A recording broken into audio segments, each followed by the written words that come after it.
আচ্ছা, মাহিন মৃদুল বলেছেন, আমি একজন মা, আমার ছেলের বয়স 12, সে আলহামদুলিল্লাহ নামাজ পড়ে, তবে বাসায়। স্কুল থেকে এসে 4 তলা থেকে মসজিদে যেতে চায় না। তাকে আমি কিভাবে মসজিদমুখী করব দয়া করে জানাবেন, আর আমার ছেলেও ও আমার জন্য দোয়া করবেন।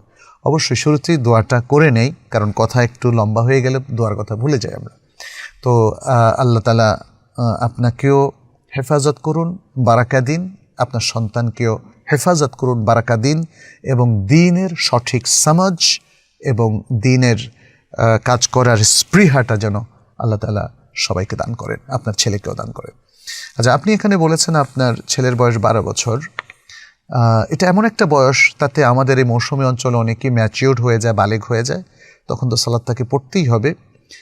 আর অনেকে তখনও বালেগ হয় না, তবে তারপরেও তাকে পড়ার প্রতি ইসলাম তাকিদ দিয়েছে, যেহেতু 10 বছর ক্রস করেছে সে, তাহলে সেক্ষেত্রে তাকে পড়ানোর চেষ্টা করতে হবে।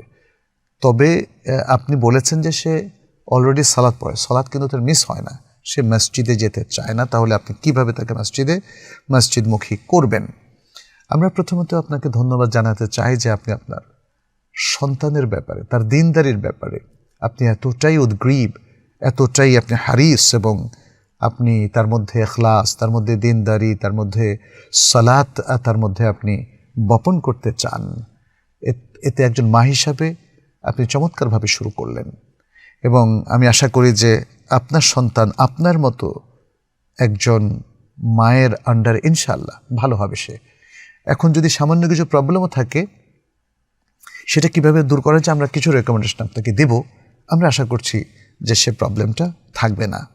আপনি যেভাবে আপনার এই ছোট্ট শিশুকে, সন্তানকে আপনি গুরুত্ব দিচ্ছেন, এমনটি রাসূল সাল্লাল্লাহু আলাইহি ওয়াসাল্লাম তার সকল সন্তানকে অথবা তার ছোট ছোট সাহাবাদেরকে তিনি গুরুত্ব দিতেন, যেমনটি ইবনে আব্বাসকে তিনি গুরুত্ব দিয়েছিলেন।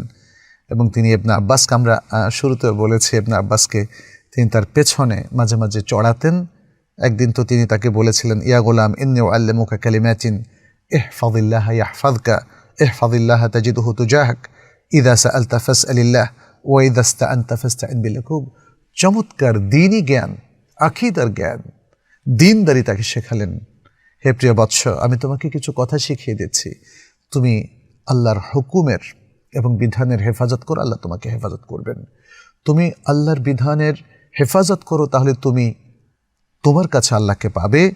তুমি যখন কোনো কিছু চাইবে, শুধু আল্লাহর কাছেই চাইবে, এবং তুমি যখন কোনো সাহায্য চাও, শুধু আল্লাহরই সাহায্য চাও। কি চমৎকার কথা! আরও অনেকগুলো কথা তিনি শিখিয়েছেন। তো আপনিও আপনার সন্তানকে এভাবে শেখাবেন। আমরা আমাদের কিছু রেকমেন্ডেশন আপনাকে আমরা দেব। তার আগে আরেকটা কথাও বলে নেই যে আপনার টেনশন ফিল করার কোনো কারণ নেই। আপনার সন্তান মাত্র 12 বছর তার চলছে, সে অনেক বড় হয়ে যায়নি, এবং সে মানে উল্টাপাল্টাও কিছু করছে না, শুধু মসজিদমুখী হওয়ার একটা বিষয় আছে। আপনি তাকে যে জিনিসটা এখন শেখাবেন, মানে এটাও একটা রেকমেন্ডেশন হিসেবে নেন, সেটা হচ্ছে তাকে তাহারাতটা ভালো করে শেখান, তাকে সালাতটা ভালো করে শেখান, তাকে জামাতে সালাতের গুরুত্বটা ভালো করে শেখান।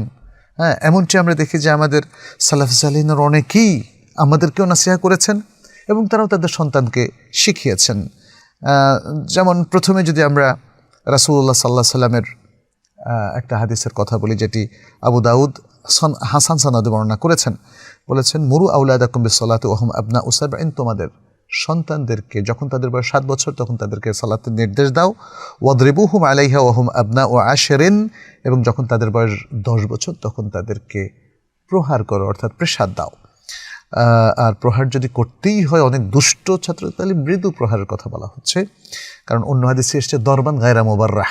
যাই হোক, এরপর বলেছেন ওয়াফাররিকু বাইনাহুম ফিল মাদাজি, এবং তাদেরকে শয্যা থেকে আলাদা করে দাও।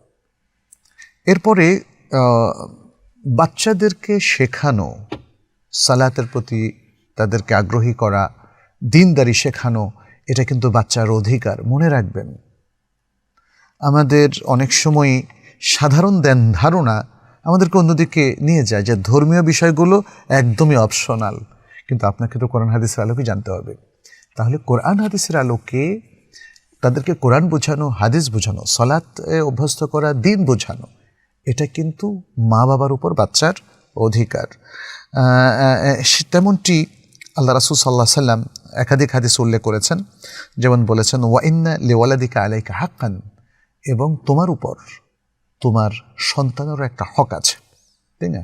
সে হকটা অনেক রকম, তার মধ্যে একটা হলো দিন শেখানোর হক।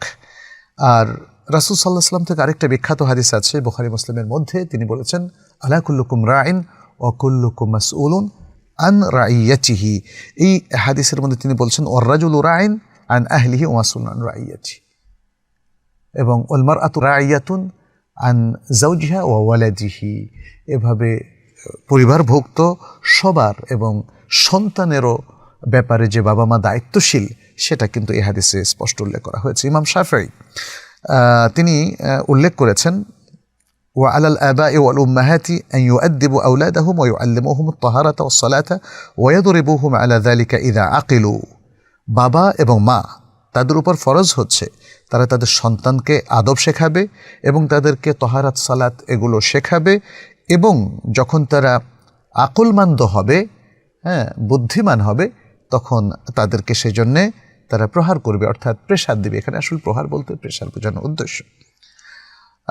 রাফিঈ তিনি আরেকটি কথা ইমামদের থেকে বর্ণনা করেছেন, তিনি বলেন ক্বালা আল আইম্মাহ ইয়াজিবু আলাল আবাই ওয়াল উম্মাহাত তা'লিমু আওলাদিহিম আত-তাহারাতা ওয়াস-সালাতা ওয়াশ-শারা'i'a বা'দা 7 সিনিন। বলেছেন যে বাবা মা তাদের উপর ওয়াজিব হচ্ছে তাদের সন্তানদেরকে 7 বছর বয়সের পর তাহারাত, সালাত এবং শরীয়ত শেখাবেন। ওয়াদারবুহুম আলা তারকিহা বা'দা 10 সিনিন। আর যদি সালাত তারা তরক করে ফেলে তাহলে 10 বছর পরে তাদেরকে প্রহার করবেন, তাদেরকে একটু প্রেসার দিবেন। এই তাহলে আপনি আমি তাহলে আর কি করতে পারি? তাহলে আমরা শেখাবো, তাই না? আমরা তাদেরকে শেখাবো, দিনদারি শেখাবো ইত্যাদি। দ্বিতীয় হচ্ছে আপনি নিজেই তার জন্য কোদা হওয়ার চেষ্টা করবেন, দ্বিতীয় বিষয়। আমরা একটু সংক্ষেপে যাই। আর তৃতীয় হচ্ছে আপনি আপনার সন্তান সালাত পড়ছে কি পড়ছে না, দিনদারি পালন করছে কি করছে না, এর সাথে আপনার ভালোবাসা এবং তার প্রতি আপনার বিরক্তি প্রকাশ করবেন। আপনি সব সময় সে সালাতও তরক করছে অথচ আপনি তাকে একটু বিরক্তি প্রকাশ করছেন না, তাতে তো সে সালাত ছেড়েই দিবে। এই জন্য আপনি বলবেন যে বাবা আমি চাই তুমি সালাতটা ঠিক মতো পড়ো, আমি চাই তুমি মসজিদমুখী হও, মসজিদে যাও। আর আপনার স্বামীর সাথেও তাকে মসজিদে যেতে অভ্যস্ত করতে হবে। আপনি তো মহিলা, সবসময় মসজিদে যাওয়াটা আপনার জন্য কঠিন, আর মহিলাদের জন্য ঘরে পড়াটাই উত্তম, সেটাও আমরা জানি। তাহলে আপনার স্বামীর সাথে সে মসজিদে যাবে।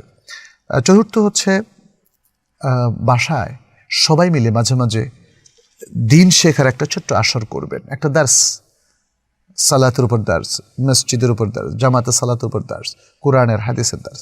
এভাবে দিনদারি চলে আসলে মসজিদে যাওয়াটা সহজ হবে। পঞ্চম হচ্ছে আপনি বাচ্চাকে তার ক্লাসের পড়া শেখানোর জন্য যতটা উদ্গ্রীব, যতটা চেষ্টা করছেন, সালাতের জন্য ঠিক সমপরিমাণ আপনি গুরুত্বটা দেবেন। ষষ্ঠ হলো আপনি তার জন্য জামাতে সালাত এবং মসজিদে যাওয়ার যে ফজিলাত, প্রত্যেক পদক্ষেপে যে সওয়াব পাবে, এগুলো একটু তুলে ধরেন। বাচ্চাদের সামনে এগুলো তুলে ধরলে খুব দ্রুত তারা এগুলো নেয় এবং সেভাবে নিজেদের তৈরি করে। আর সর্বশেষ আমি আরেকটা বলবো, আপনি তার জন্য দোয়া করবেন। রেগে মেগে তার বিরুদ্ধে দোয়া করবেন না, তার উপর বদদোয়া করবেন না, যেটা অনেক মা বাবারা আমাদের বাংলাদেশে করে থাকে। অতএব সেটা করা যাবে না। আচ্ছা, এরপর